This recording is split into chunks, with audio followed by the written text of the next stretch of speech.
Hello all, ఎక్కడికి వచ్చామనుకుంటున్నారా? మేము తిరుపతి వచ్చేసాం. నా వీడియోస్ కనుక మీకు నచ్చినట్లయితే కనుక నా ఛానల్ని మర్చిపోవద్దు, సబ్స్క్రైబ్ చేసుకోండి తప్పకుండా. అలాగే నోటిఫికేషన్స్ కోసం బెల్ ఐకాన్ ట్యాప్ చేయండి. మేమే తిరుపతి వచ్చేసామన్నమాట. తిరుపతిలో ఉన్న సుబ్బయ్య గారి హోటల్కి వచ్చేసామన్నమాట. అక్కడే స్టే అండ్ ఫుడ్ మొత్తం అక్కడే అనమాట.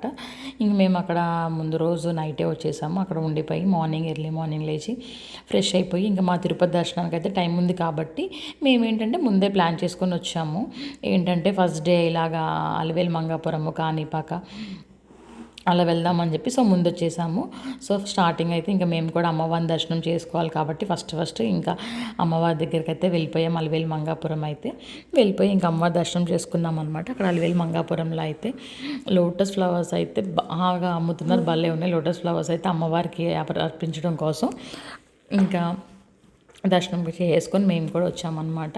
ఇంకా అయ్యగారు అందరు ఇచ్చిన లోటస్ ఫ్లవర్స్ తలా ఒక 10, 20 అలా ఇచ్చేస్తూ ఉన్నారు వచ్చిన వాళ్ళందరికీ. అయ్యగారు అయితే దర్శనం చేసుకొని బాగా జరిగింది మాకు కూడా. అక్కడి నుంచి అయితే కాణిపాకం బయలుదేరిపోయామన్నమాట. దారిలో అయితే ఆ 7 కొండల వాడు ఎలా అయితే ఉంటాడో ఆ 7 కొండల స్వామి పడుకుంటే సేమ్ అలాగే ఆ కొండలు కూడా అలా ఉంటాయి అని చెప్పి అంతకుముందు చాలామంది అన్నారు.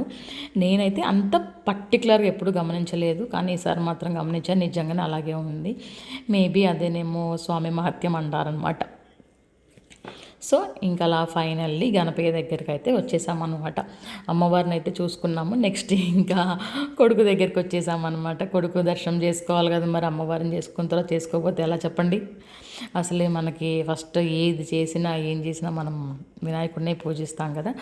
ఇంకా మేమైతే లోపలికి వచ్చేసామన్నమాట. టికెట్స్ ఇచ్చేసుకొని లోపలికి వెళ్ళిపోయాము. గుడి లోపలికి అయితే ఐ థింక్ ఒక 30 to 40 minutes పట్టిన దర్శనం. మాకు అంతకు మించి అయితే ఎక్కువసేపు ఏం పట్టలేదు. దర్శనం అయితే బాగా జరిగింది. మేబీ కొంచెము ఎండ అవడం వల్ల ఏమో రష్ లేదు. ఈవినింగ్ టైమ్స్ కొంచెం ఎక్కువ రష్ ఉంటుందని చెప్పి చెప్పారు. మేము అడిగిన వాళ్ళు అయితే కొంచెము మేము వెళ్ళినప్పుడైతే ఐ థింక్ టైము 11 అలా అయింది. ఆఫ్టర్నూన్ అక్కడ షాప్స్ వాళ్ళు ఉంటారు కదా, వాళ్ళని రష్ ఉందా అని అడిగితే వాళ్ళు చెప్పారనమాట, మార్నింగ్స్ అంత రష్ ఉండట్లేదు, ఈవినింగ్ ఎక్కువ ఉంటుంది సమ్మర్ అవడం వల్ల అని. మేము కూడా అలాగే ఇంకా మా టైం అదే కాబట్టి వెళ్ళిపోయి దర్శనం చేసుకొని బయటకు వచ్చేసామన్నమాట. వచ్చేసేసి కొంచెం మా పిల్లలకి బొమ్మలు కానీ అలా ఏమన్నా తీసుకుందామని చెప్పేసి కొంతసేపు అలా అక్కడ చుట్టూ షాప్స్ అవి ఇవి తిరిగి ఇంకా అది తీసేసుకుని అక్కడి నుంచి అయితే మా ప్రయాణం అయితే నెక్స్ట్ అయితే ఇంకా డైరెక్ట్ అరుణాచలం. సో ఎక్కువ రెడీ అయిపోయి అరుణాచలంకి అయితే వెళ్ళిపోతున్నాం అనమాట. ఇంకా దారిలో లంచ్ చేద్దామని చెప్పేసి ఒక చోట ఆగాము. మేమైతే ఆ హోటల్కి అంతకుముందు ఒక 1 year బ్యాక్ వచ్చామన్నమాట. అప్పుడు కూడా సేమ్ అదే హోటల్కి వెళ్ళాము. మళ్ళీ ఇప్పుడు కూడా అదే హోటల్కి వెళ్ళిపోయామన్నమాట. ఫుడ్ అయితే చాలా బాగుంటుంది మేము తిన్న హోటల్లో అయితే. సో ఇంకా బయట ఎక్కడ ట్రై చేయదలుచుకోలేదన్నమాట. మళ్ళీ అవి బాగోకపోక అలాగా. సో ఇంకా అందుకని సేమ్ మళ్ళీ అదే హోటల్కి వెళ్ళిపోయాము. దాని ఎంట్రన్స్ కూడా బాగుంటుంది అనమాట రాధాకృష్ణులతో. సో ఇంకెళ్ళిపోయి మీల్స్ ఆర్డర్ చెప్పేసుకొని మళ్ళీ తినేసేసి బ్యాక్ టు అరుణాచలం అనమాట. సో ఐ థింక్ మేము ఈవినింగ్ 4:30 ఐ థింక్ 4:35 కల్లా అరుణాచలం అయితే రీచ్ అయిపోయామన్నమాట ఇంక మేమైతే. సో అరుణాచలం రీచ్ అయిపోయి ఇంకా అక్కడే కొంతసేపు ఉండిపోయి ఫ్రెష్ అయిపోయి ఇంక గిరి ప్రదక్షిణకి అయితే స్టార్ట్ చేసాము.